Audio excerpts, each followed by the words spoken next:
G'day everybody. It's really good to be with you. My name's Tim Piesse. I'm a few other facts and figures so I can explain who on earth I am. I'm married to Sarah. We've been married for 24 years. Yes, and I've got 4 kids. The eldest, Dan, is 20 years old. He's an assistant manager at Aldi.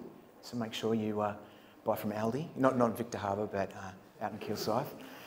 He's doing that. He is my living proof that school is not for everybody.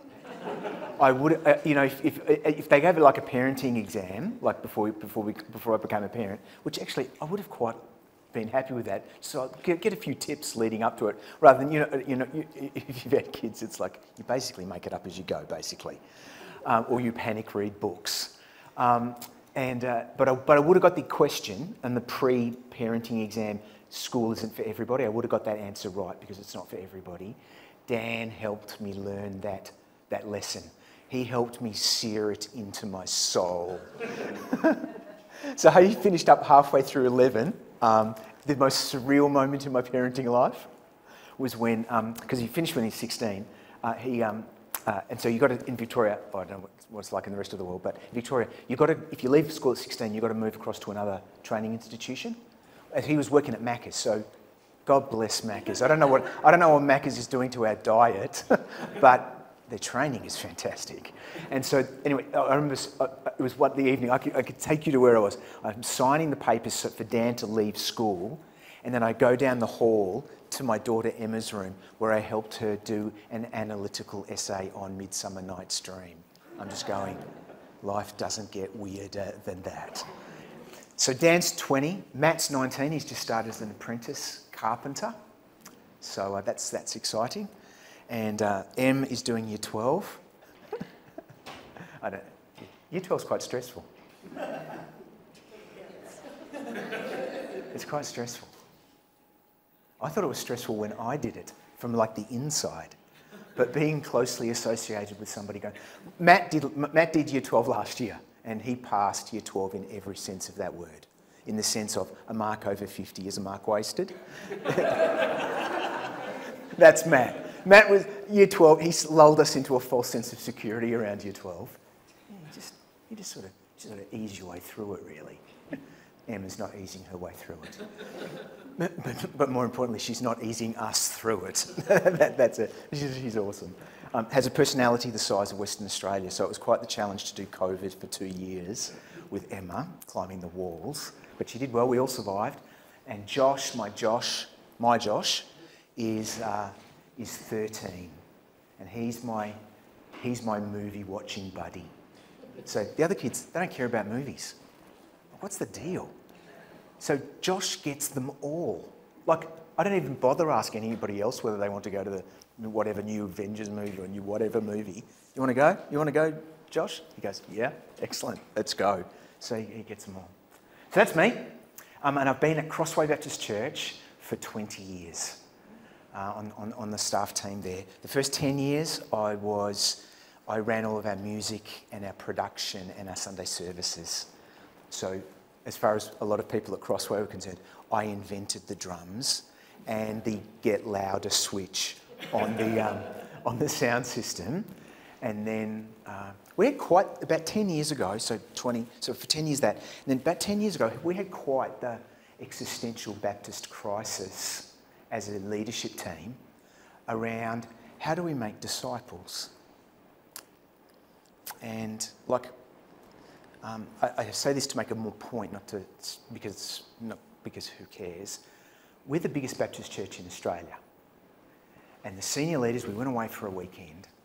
And the question of the weekend was, how do we make disciples? And do you know what? The senior leadership team at Crossway Baptist Church Inc., the biggest jolly Baptist church in Australia, blah, blah, blah, couldn't give a straight answer to that question.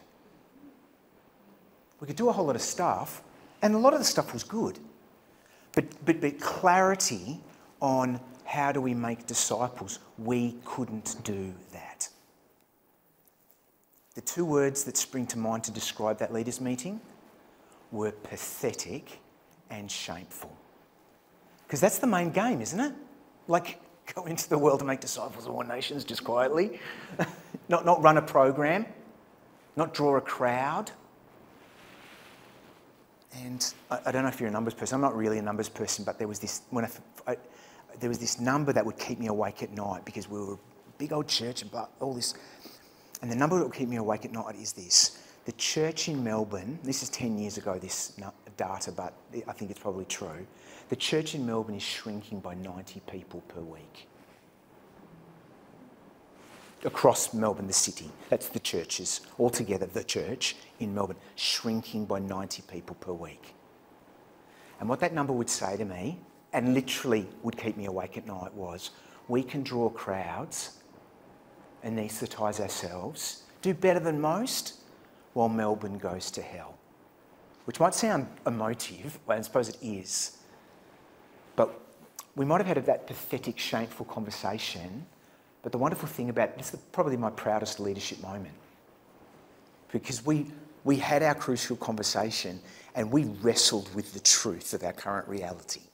Yeah? What does it mean for us to make disciples who make disciples? What does that mean? And that's really what we're going to talk about just over my 4 little talks over these next couple of days. We're going to talk, what does it mean for us to make disciples? I think the theme is the words, the ways and the works of Jesus. And really, as we have, and it's please hear me, I'll periodically be quite enthusiastic about what I say. Please don't read my enthusiasm for thinking that I'm right or somehow I think we've arrived. And because I've done some journey with people in this room, and so I know you guys are on the journey. So, but for us, it was this key idea. What does it mean for us to make disciples? Because that's the main thing. Go into the world and make disciples of all nations. And what we've learned a lot over the last 10 years is this. It's not just what Jesus said, but how he made disciples is relevant to your life and to mine. Yeah? He's not just morally or theologically relevant, he's practically relevant to our lives.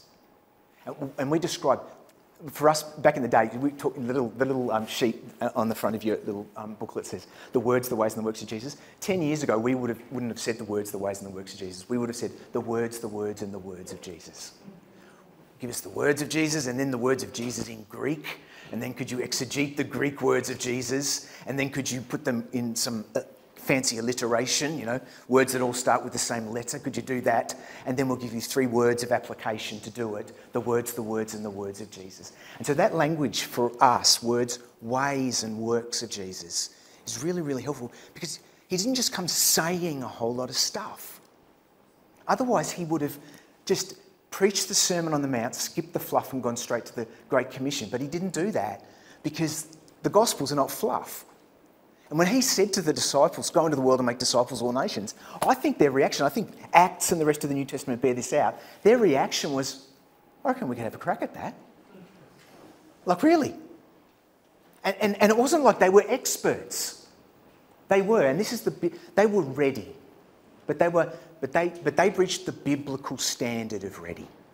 Yeah? And the biblical standard of ready to do something God wants you to do, the biblical measure is 65%. 65%. I've got a verse. I've got a Bible verse. Do you want to hear my Bible verse for 65% ready? It's great Bible teaching so far, isn't it? 65%. 65%. Who is this? Who is it? What's that? Exactly right, yeah. Hey, look. You're sounding like my son. 60, because the verse before the Great Commission. Have you ever read it? And they worshipped him and some doubted. And he delegated planet Earth to them. No. They need to be like, no, some of them are doubting. But that's okay. Because they were trained and they were ready. And because they'd learned how to make disciples like Jesus was making disciples, and it wasn't just an information transaction for them, they were learning how to integrate it into their lives, they were ready. And then when the Holy Spirit was poured out on them, you look at the book of Acts, they don't have a personality transplant on the day of Pentecost. It's people who'd been trained by Jesus, were empowered by the Holy Spirit to do what Jesus had been doing. And let me just clarify that statement. Jesus could have lived a perfect life and died a sacrificial death and be raised from the dead for our sins and not started a movement. He could have done all those things and not started a movement. But he started a movement that has swept the earth. Go into the world and make disciples of all nations. Be my witnesses to the ends of the earth. The ends of the earth. That's Victor Harbour. That's definitely Melbourne. That's definitely the ends of the earth. And so what I want to talk about a little bit over the next couple of days is what does it mean in your life and mine to make disciples like Jesus did? Because my conviction is this: the way that Jesus made disciples, he always intended for you and me to be able to do. Always. Not the die for people's sins thing. That job's taken. But to make disciples like Jesus did. But to look like with your skin on. And one of the most exciting things about my role at the moment is, as we've been working now over the last 3 or 4 years, we've been working with 148 different churches in 11 denominations in every state and territory. And the joy of my life is helping people realise that we all get to play. Disciple making is not for the elite. It's for everybody. It's for people like you and people like me. So what I want to do, I want to start by just looking at a passage that you guys will be super familiar with. So if you've got a Bible, we're going to look at a Bible passage each time we get to... Oh, is this okay if I move this? Yeah, awesome. Thank you.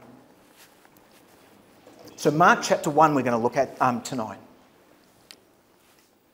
And what we're going to do is we're going to talk about what does it mean to make disciples. Now, let me just start with this idea. For the longest time, for us, one of our challenges around how do we make disciples is, and we didn't really realise it at the time, but we turned discipleship into what you do with Christians.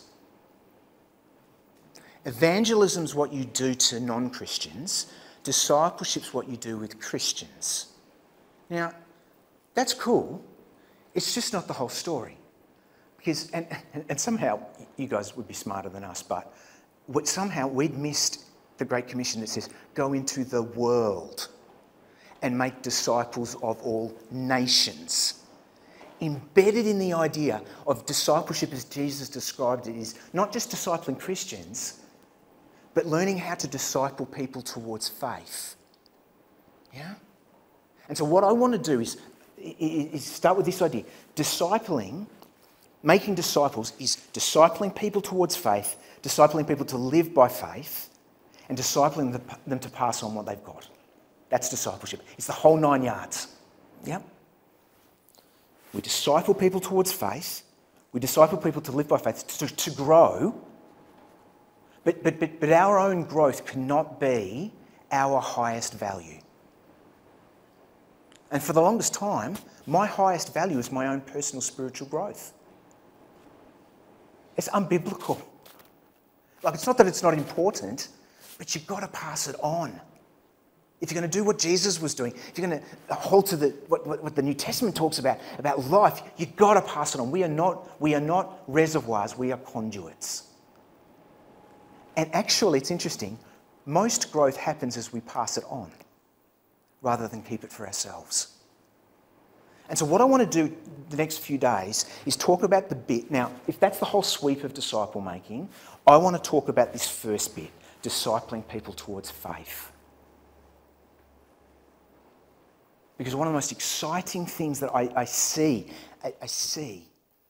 is if we can learn some very basic things from the life of Jesus around how he made disciples, it can change the way that you and me participate in his call to go and make disciples of all nations. Now, I don't know most of you, and I've chatted with a few of you. Some of you have told me sailing stories. Some of you have told me, trips overseas. Some of you have told me making movies. So I don't know you, but one thing I've learned with working with people Christians in all sorts of environments, is that people often who love Jesus have a really awkward or uncomfortable or difficult relationship with sharing their faith. And we wish it wasn't so, But some of us feel disqualified. Some of us feel like we don't know enough. Some of us feel like we're not living a good enough life. Some of us live gripped by the fear of, what if someone asks me something I don't know? The sun will rise tomorrow if someone asks you that question. You know what happens when someone asks me that question and I don't know the answer? I say, I don't know. Or, would you like me to Google that? Like, it's not rocket science. In fact, I would put it like this. The metaphor that I think best captures most people in Australia who love Jesus, that captures their feelings and thinking about sharing their faith, the word picture, the metaphor is this: walking the plank over shark-infested waters while God is in social isolation in Bali. I think most people who love Jesus in Australia connect sharing their faith with trauma.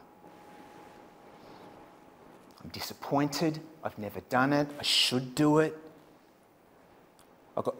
I feel like I burnt a relationship because I went too hard. I've known this person for so long, I haven't even mentioned that I'm a Christian, and it's going to be awkward to bring it up now after 5 years. I don't know enough, I'm not good enough. And we pick your poison. And then we also buy into this idea that Australians are spiritually closed. We buy into that idea. And so we self-sabotage, buy into something that's not true, and we're defeated in sharing our faith before we've even got out of bed in the morning. So if you are a raving lunatic evangelist who while I've been talking has led 3 people to Christ by, on Facebook, well done you. You're probably going to find what I talk about slightly frustrating and a bit dull. But if you have a difficult relationship with sharing your faith, I want to talk to you. Because I'll be enthusiastic and stuff like that, but please don't read that as if I'm an extrovert. I'm an introvert. In fact, I'm an introvert who's not a natural-born evangelist, who's not a natural-born social activist, who's married to an introvert. In Victoria Baptist circles, that's the evil quadrella of sucking at evangelism. And I drank the Kool-Aid of self-sabotage long and deep, regularly and often, and I thought it was only for the extroverts. I thought that there was something wrong with me because I couldn't seamlessly segue from the AFL football result on Friday night to the doctrine of substitutionary atonement. In fact, I had this in my mind, and I think a lot of people have in their mind, that the gold standard version of evangelism is to grab the nearest friend, and ram down their throat in one go the entire doctrine of substitutionary atonement and all 4 spiritual laws in one go and get a decision on the spot. And if I don't, somehow there's something wrong with me. And I want to say to you, that's not true. In fact, go hard or go home, or don't mention Jesus. We tend to polarise on these things. Neither of those 2 strategies is working. The Australian church, we are in our 70th year of decline across Australia. 70 years.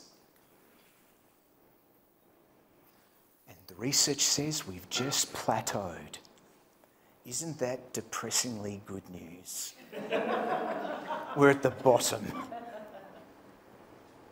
And so I want to talk a little bit about what does it mean for us to make disciples who make disciples. And so I want to look at this story. I want to look at this story that you'll be familiar with, Mark chapter 16, verse 1. I'm just going to read it, verse 9 through to 20. And there's some really key ideas here, just a few of them, just a few, that Jesus starts with here as he starts to live the kind of life so that we can learn to live the kind of life to make disciples like Jesus did. Yeah? You don't have to learn Greek. You don't have to learn Hebrew. You don't have to move to Israel. What does it mean to make disciples who make disciples for you? With your skin on. And that's been the most exciting thing about the last 10 years. I've learned more in the last 10 years than the rest of my life put together. It's cool. I don't drink from the Kool-Aid anymore. I'm no expert, but this is part of my life now. It's so exciting. And my heart's cry. And can I just say, I pray regularly and often for Corrie Uniting. I've been doing some coaching with the guys for a while now. We sort of paused for a few months, but I keep praying for you guys. I fast for you guys as a church community. Like I'm committed to your journey. So it's really exciting after a couple of years to actually be here. Yeah. So, Mark chapter 1 verse 9 says this. At that time Jesus came from Nazareth in Galilee and was baptised by John in the Jordan. Now just as Jesus was coming up out of the water, he saw heaven being torn open and the Spirit descending on him like a dove. And a voice came from heaven, "You're my Son, whom I love. With you I am well pleased." Now once the Spirit sent him out into the wilderness, and he was in the wilderness 40 days being tempted by Satan. He was with the wild animals, and angels attended him.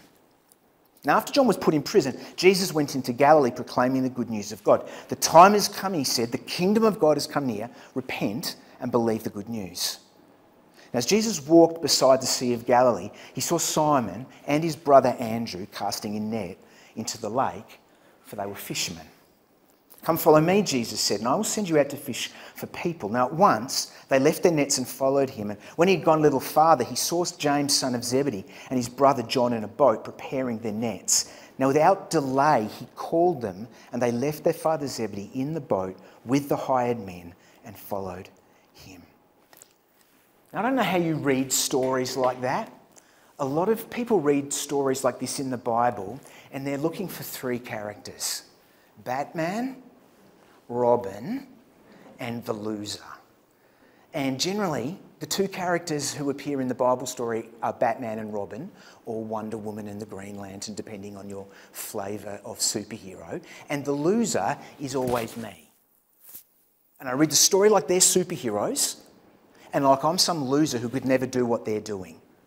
And I read a story like this and I go, and they left their nets. It was so sacrificial, and Jesus just sort of swoops in. And it looks like when you read a story like this, that this is the first time that Jesus ever met these guys.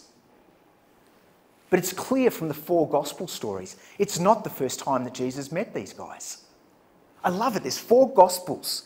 They give us complementary but distinct views. And so we know from John chapter 1 that Jesus has already met Andrew. In fact, John chapter 1 says the first thing that Andrew did was go and get his brother Peter. In fact, Andrew and John were disciples of John the Baptist. And John the Baptist directed them to go and connect with Jesus. Andrew goes and gets Peter. Then later they spend time together. So we know from John chapter 1 that they already know each other. We know from John chapter 2 that they go to weddings together. So they actually become friends. They do like normal things, like go to weddings. That's what normal people do. We know from John chapter 3 that they've been up to Jerusalem at least once, maybe twice.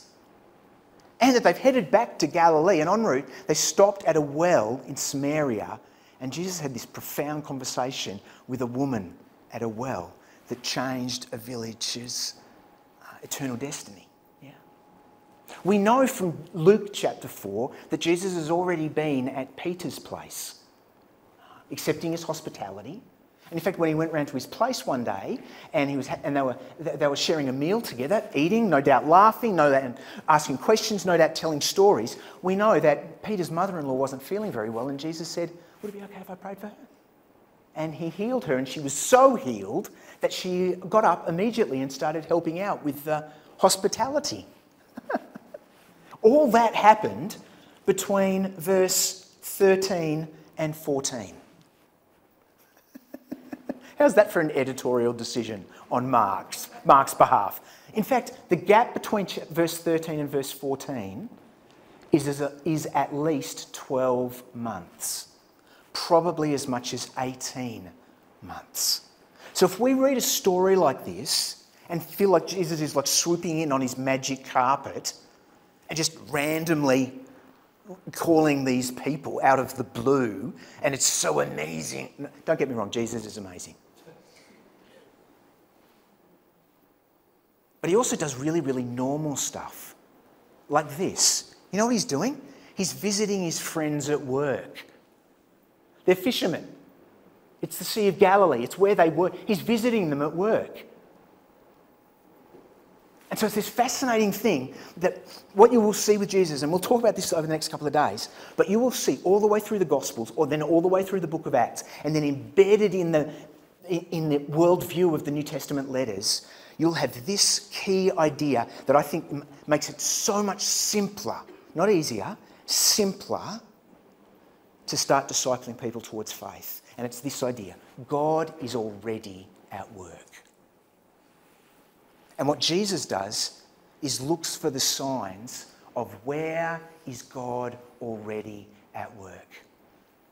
And he's not rushing the process. He spends 18 months looking for who are the people in my world, who are the people that I'm meeting and connecting with, who are the people that I'm spending time with, who are the people that I'm actually going to start discipling towards faith. And here's the fascinating thing. There's not a million of them. Do you know how many of them there are? It's not a trick question. There's 12. Now, isn't that interesting? Because with respect, he's the Son of God. 12's not many. Like, seriously. Don't you mean 12 million? No, 12. Because he's looking for signs in people around him of where God's already at work, and he's not expecting that to be everybody. But he's also not expecting that to be no one. And he's just looking for a few to invest in. Love and serve everyone. Love equally, but invest differently. So he looks for the signs of God already being at work. And if you will buy into that idea, it will start to change everything. Because if you buy into the idea that God is already at work, it frees you from feeling like you have to make it happen. Oh no, I've got going to a party tonight. Oh no, there are non-Christian people there. Oh no, I've got to tell them all about the Doctrine of Substitutionary Atonement. I can't even say that. Oh no, so clearly no drinking tonight because then I won't be able to pronounce it at all. Oh no, there's 4 spiritual laws. I can only remember ever 3 of them. Oh no. I know some people have a gnawing feeling. Can I say, it's very hard to be and bring good news to people if you have a gnawing sense of guilt and shame. But if you start to realise that Jesus, and it's interesting, the time markers here are, John was doing this. And then after John was put in prison, that's sending a signal to us as the readers. The Father was already at work. Jesus put it this way one day: the Son can only do what he sees the Father doing. The Father's initiative, his response. So what I want to talk about a little bit over the next couple of days is how do we identify the people in whom God is already at work? Won't be everybody, but it will be somebody. And as we've been able to, and again, what I love about this is Jesus always made following him, always made disciple making, always made it simple. Always. In fact, if you see him having a crack at religious leaders, it's always about one of 3 things. Always. Hypocrisy, control, or complexity. It's always one of those 3 things. Now, he's not dumbing it down, but he's making it simple so that anybody can do it and teach somebody else to do it. So I want to talk a little bit about God is already at work, which means this: God starts the process, not you. Not you. And so key is identifying what are the simple, and these little clues, these little signs are everywhere in the Gospels, and there's only 3 of them. There's only 3 of them, and I am yet to meet a person who can't identify those 3 signs in people around them. We'll talk about that a little bit tomorrow. Yeah. So God is already at work. God starts the process, which means this also: you don't just start with anyone. You don't just start with anyone. Look for the signs of God being already at work in people's lives.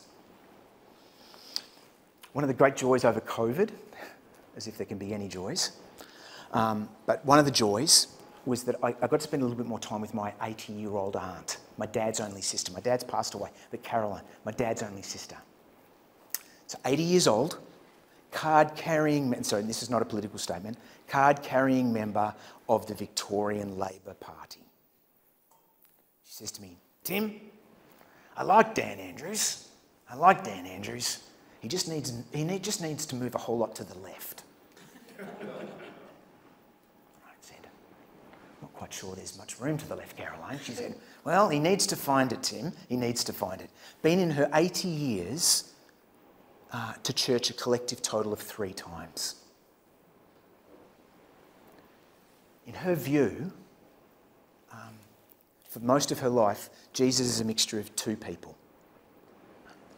Karl Marx, because he's clearly a communist, and the Easter Bunny, because he doesn't exist.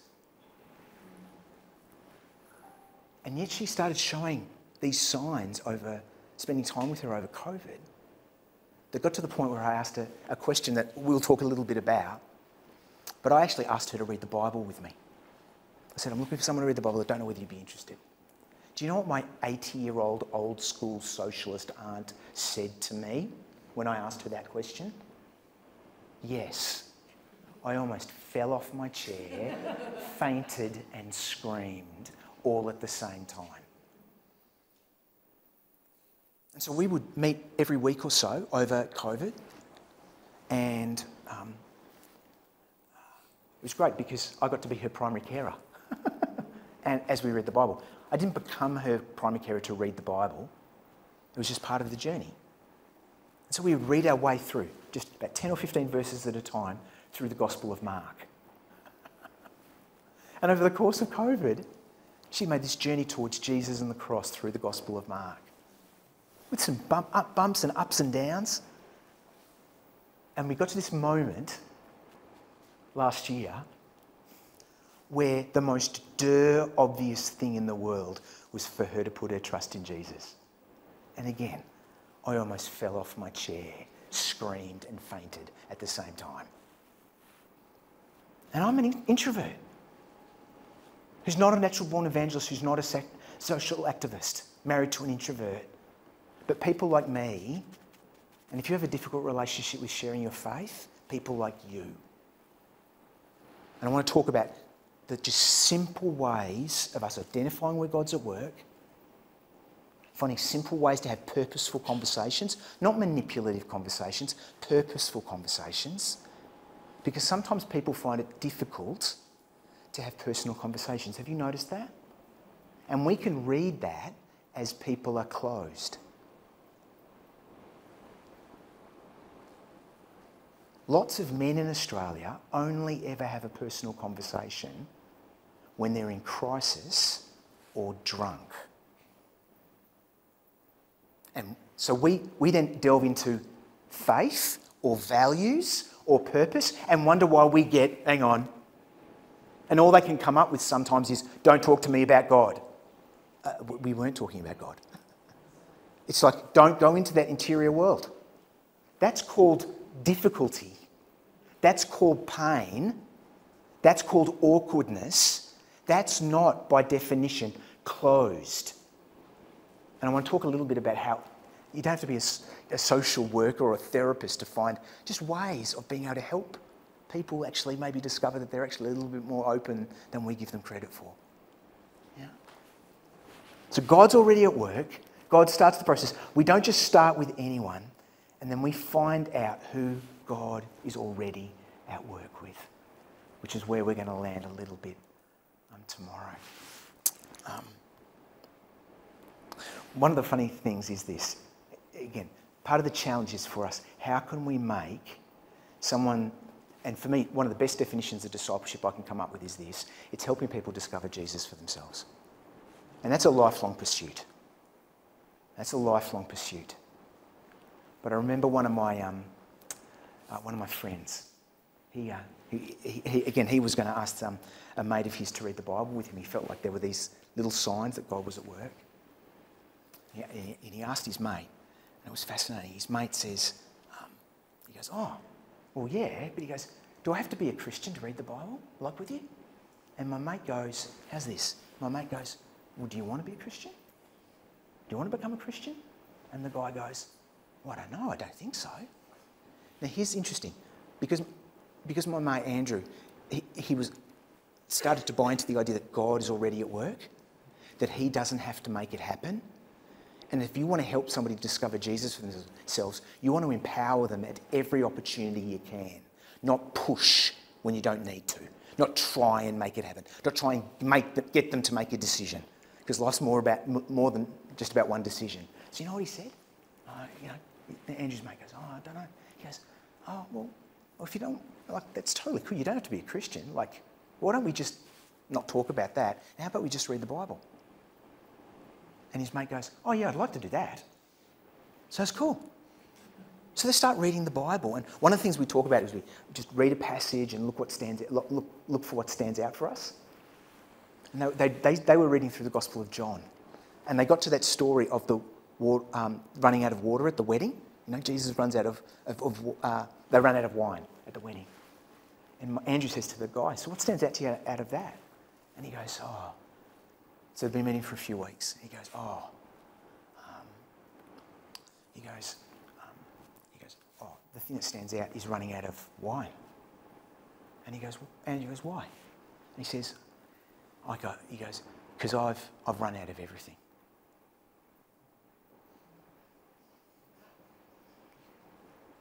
And he goes, what do you mean? He goes, oh, I just run out of my life. I've run out of everything.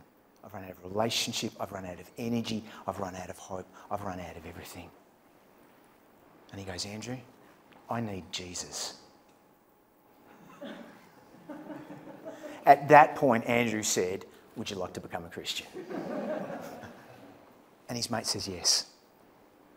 That happened last year in Australia. Andrew's mate is an Anglo. Oh my goodness. God can save Anglos. Oh my goodness. In Australia. Andrew lives in Toowoomba. It's country Australia. So easy for us to write people off when we don't need to. So that's what we're going to talk about in the next few days. Is that all right?